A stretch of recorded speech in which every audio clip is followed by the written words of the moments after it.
Hay películas que nos cuentan historias de ficción, pero la historia transcurre en un contexto de una historia real. Y en esas películas no solo nos dejamos llevar por la ficción, sino que también nos podemos dejar llevar por algo que realmente existió. Con Billy Elliot podemos llegar a conocer la historia de la huelga minera del Reino Unido de 1984. Pero antes unos datos sobre la película. Estrenada en el año 2000 y candidateando a Stephen Daldry al premio Oscar a Mejor Director, Billy Elliot ya se convirtió en un clásico. La película cuenta cómo un niño de 11 años, interpretado por Jaime Bell, descubre que su verdadera pasión no era el boxeo que practicaba, sino el ballet. El miedo a que su padre boxeador se entere hará que las prácticas de ballet las realice a escondidas. Pero todo cambia cuando una maestra de danza, Julie Walters, ve un gran talento en el joven Billy y decide escribirlo en una audición para entrar en el Royal Ballet, la academia de danza más importante de Inglaterra. Pero todo esto transcurre mientras el padre de Billy, interpretado por el multipremiado Gary Lewis, y su hermano, interpretado por Jaime Draven, realizan la más importante huelga minera de Inglaterra. La vida de Billy estará marcada por la convivencia, de ver cómo su hermano y su padre discuten por la forma de llevar adelante la protesta y los problemas económicos que produjo vivir casi un año en huelga.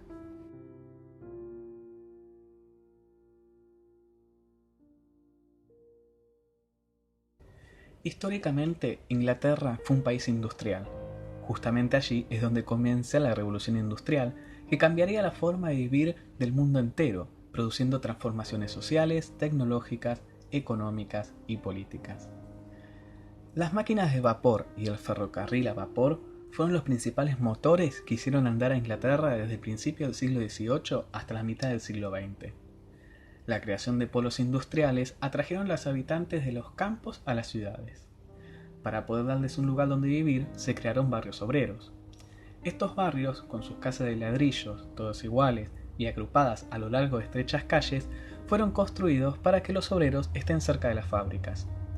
En algunos casos llegaban a ser pueblos enteros, construidos desde cero, y es en uno de estos pueblos donde vive la familia de Billy Elliot. Las escenas donde se ve la parte exterior de la casa fueron filmadas en Islington, en el condado de Durham, que es justamente un pueblo minero. Aunque en la película su nombre es cambiado por uno de ficción y las escenas que transcurren en la mina fueron hechas en otra ciudad. Pero volviendo a la parte real de la historia, como dijimos, a mitad del siglo XVIII aparecen las primeras fábricas, el tren y los barcos a vapor.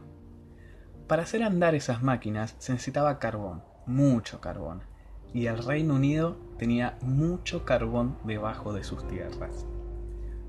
Para 1920 había más de 1.300 minas de carbón en el país, y en ellas trabajaba 1.200.000 personas. Parte de la economía de todo el Reino Unido se basaba en la obtención del carbón. Pero luego de la Segunda Guerra Mundial, las industrias y los trenes ya habían dejado de lado las máquinas a vapor. Solo se seguía utilizando en la generación eléctrica, y las minas de carbón fueron nacionalizadas en 1947. Pero de todas maneras era cada vez menor la producción, ya que el carbón era reemplazado por productos derivados del petróleo o por gas natural que se encuentra en abundancia en los mares del norte de las Islas Británicas. El 4 de mayo de 1979 asume como primer ministra de Inglaterra Margaret Thatcher, en una época de alta inflación y recesión en el país. Luego de la Segunda Guerra Mundial, Inglaterra no lograba revivir su época de potencia económica. Para ello, Margaret Thatcher reduce los gastos públicos y las inversiones estatales en las industrias. Reduce, entre otras cosas, el gasto destinado a educación, por lo que se convierte en la única primer ministro en negársele a recibir el doctorado honoris causa de la Universidad de Oxford. La industria sufre una alta caída en la producción durante sus primeros años de gestión. Para 1984 había 174 minas en el Reino Unido, con un total de 195.000 mineros. A principios de ese año, el Consejo Nacional del Carbón decide cerrar 20 minas y despedir a casi 20.000 mineros. El 6 de marzo de 1984, el sindicato minero se declara en huelga y se producen fuertes protestas. Margaret Thatcher dirá una de sus famosas frases: "Tuvimos que luchar con el enemigo en el exterior en las Malvinas. Siempre tenemos que estar alertas del enemigo interno, el cual es más difícil de combatir y más peligroso para la libertad". Pero para el joven Billy y sus amigos, todo esto parece no importarle. El director de la película logra mostrar la indiferencia de los protagonistas hacia las cuestiones de adultos. Casi al principio de la película, Billy camina con su amiga Debbie y ella tiene un palo en su mano y golpea el palo contra la pared, que tiene carteles de protesta, mientras habla con Billy.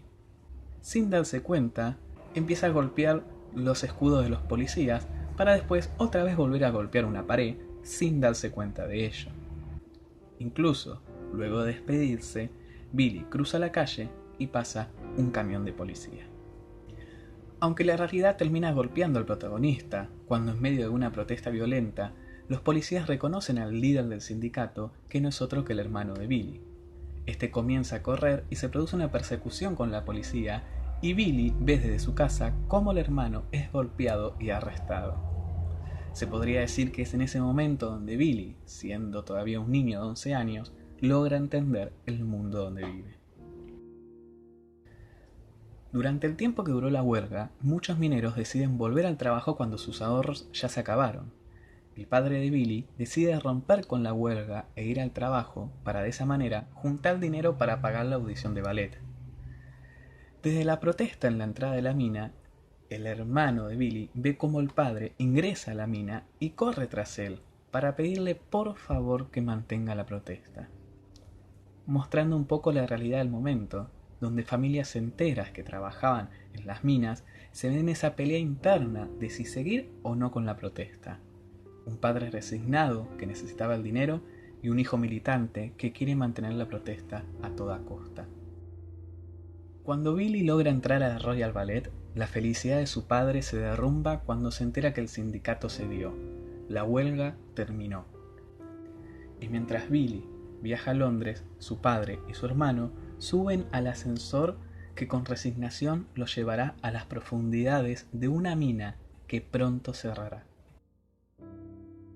La huelga de los mineros terminó el 3 de marzo de 1985, 362 días después de comenzar. La protesta había frenado la economía de todo el país. La libra esterlina sufrió una fuerte devaluación y a fines de ese año 25 minas son cerradas. En 1994 solo quedaban 16 de las 174 minas existentes al momento de la huelga, y esas 16 minas fueron privatizadas. Aunque la generación de electricidad en Inglaterra sigue siendo en un 40% generada con carbón, se utiliza carbón importado, que resulta ser más barato que el producido en el propio país. Esto produce que en diciembre de 2015 cierre la última mina de carbón de todo el Reino Unido, luego de ser el alimento del mayor imperio industrial que existió.